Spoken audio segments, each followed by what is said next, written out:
Good morning, ladies and gentlemen. So it's the end of the month, and yeah, you might be getting paid tomorrow, but don't spend it all on the SH50. Well, you probably can, but maybe you can. Who knows?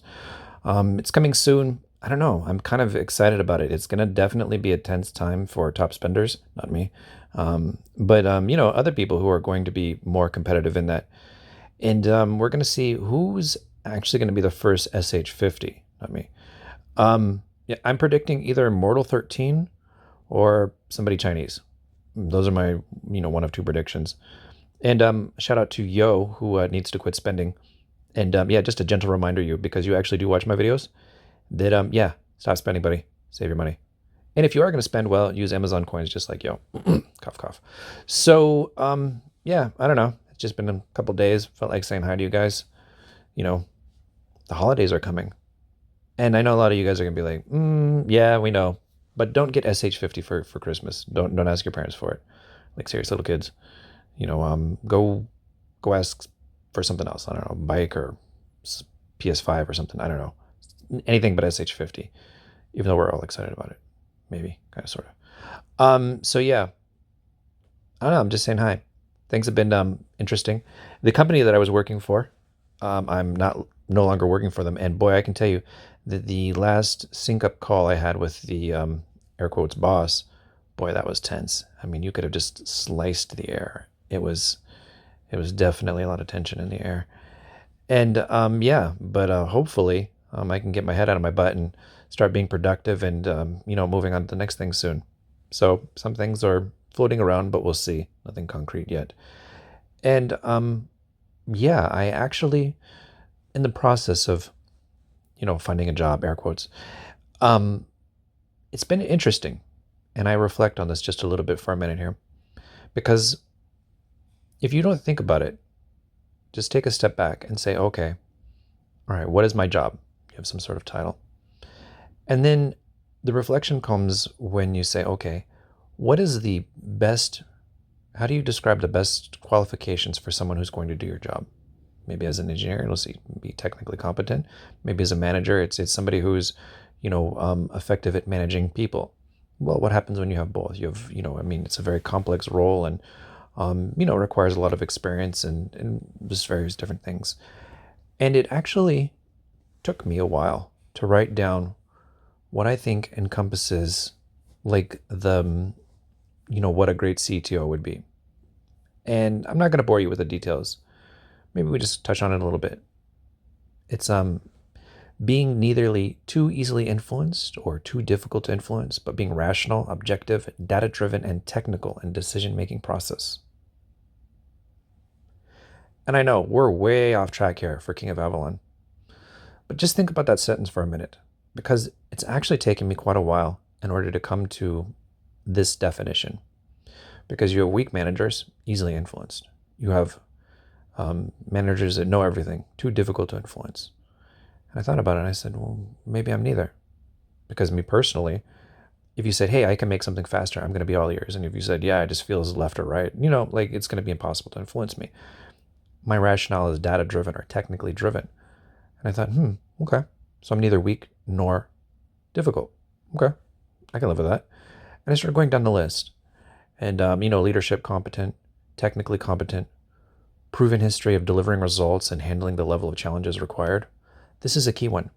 So you'll have people where I was working before, and I don't know how the heck they got in that position. Like literally building a digital bank.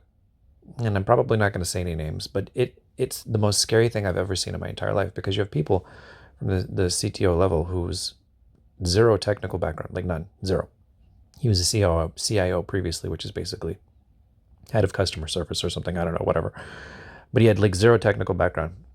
And they put him in this role. And he's going to be defining the technical vision for the company. And so he's making decisions based on intuition. But his intuition is backed up by nothing other than a hot fart. And it's a digital bank. And I kept reminding people here, I said, if this was an airplane that he was trying to engineer, would you guys let him do that too?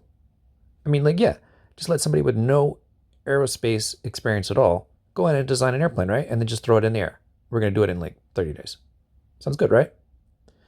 And I said, at what point is it that, you're actually going to be responsible for the, this isn't something that you can just screw around with. It's a bank, right?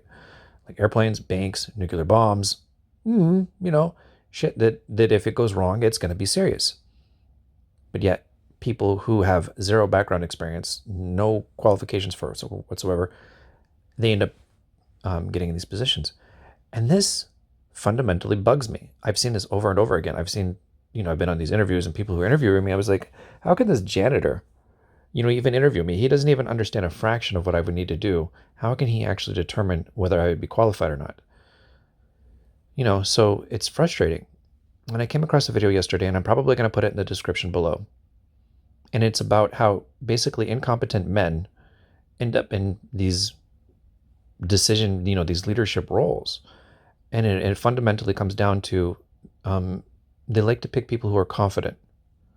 And so the more confident you are and the more you can bullshit, the more likely you are to end up in these leadership positions, whether you can or can't perform the role. You just kind of get in there and you just bullshit it. Like a CTO who's not technical will just basically hire a VP of engineering who's technical enough in order to basically cover his ass. This is just what you see over and over again. And yeah. So I had like this epiphany moment where the person who was in the TED Talk, he was discussing about, he made a joke, he said, the best way to make a profit is to buy Argentinians for what they're worth and sell them for what they think they're worth. But I don't know any Argentinians, but I do know a bunch of Indians. And forgive me, Indian bros, because as a culture, I see you guys bullshitting so much. You walk into it, you've got the confidence, you've got the shiny resumes, but when it actually comes down to writing the code, like seriously writing the code, like getting the work done, it's like, where are you? Where'd he go? I don't see him. Where is he hiding at? And it's over and over again. And it isn't to say you're not technically competent in some areas or in, I'm not trying to throw anybody under the bus or any, cultures here, but just so much confidence there. And the ability to back it up isn't always there. Well, I shouldn't say it's just Indians. I think universally a lot of cultures do this. It drives me nuts. And so, okay, we've identified the problem. What's the solution? And the guy in the TED Talk, he said that women who are in leadership positions are, I don't know if it was naturally or statistically, I forget his exact words, they tend to do better, right? And I was thinking to myself, and here's where the 4% of my audience may appreciate this.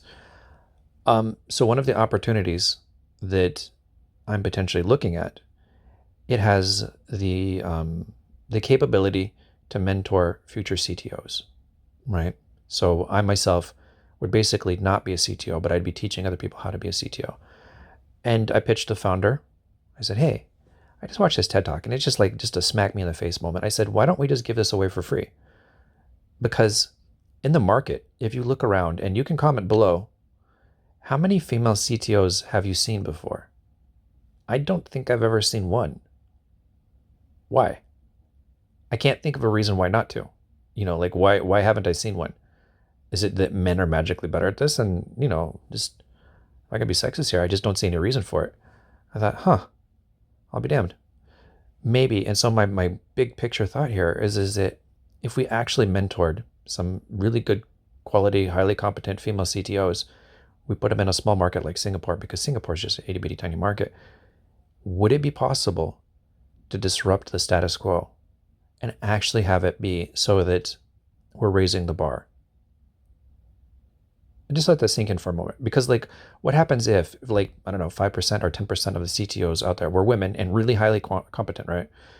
I don't want to have incompetent females. This is the point. Really highly competent, good technical skills, good managerial skills, good leadership vision, all the things that you need, all pushing all the buttons. When you put them in the market, would it disrupt things? Would all the lazy, stupid, incompetent men that are CTOs then have to improve their game and get better, or as they slowly, progressively replace the CTOs, either new companies, somebody gets fired, somebody moves on, something like this, would it mean that they have to change the HR and the hiring process? Would it mean it'd have to evolve, and you'd have to get more competent people? I don't know. I don't think it would, actually. I don't think 10% would be. I think the market would have to be 50% competent and 50% stupid for it to be so visually impactful that companies would have to change their hiring decision process, and they'd have to become aware of the bad decisions that they're making. They'd have to actually impact them. Like the 50% good companies would have to have some sort of competitive advantage in order to force the hiring process on the other side to become competent. It's an interesting thought puzzle. Just a mind game. I'm gonna leave it at that. But this is what I was thinking about today. So I may not be playing King of Avalon. I may not be doing Blasty Blasty, but I'm not just sitting over here like doing nothing. I just wanted to share that with you guys. So hopefully you maybe enjoyed that. A little bit of self-reflection there. If you did, go ahead and hit thumbs up. And if not, I mean, you hit thumbs down. It helps the algorithm either way. Comments help. Subscriptions help. You know, you guys have been around for a while, and I love you guys. So thank you for watching my video. And yeah, that's it. Bye-bye for now.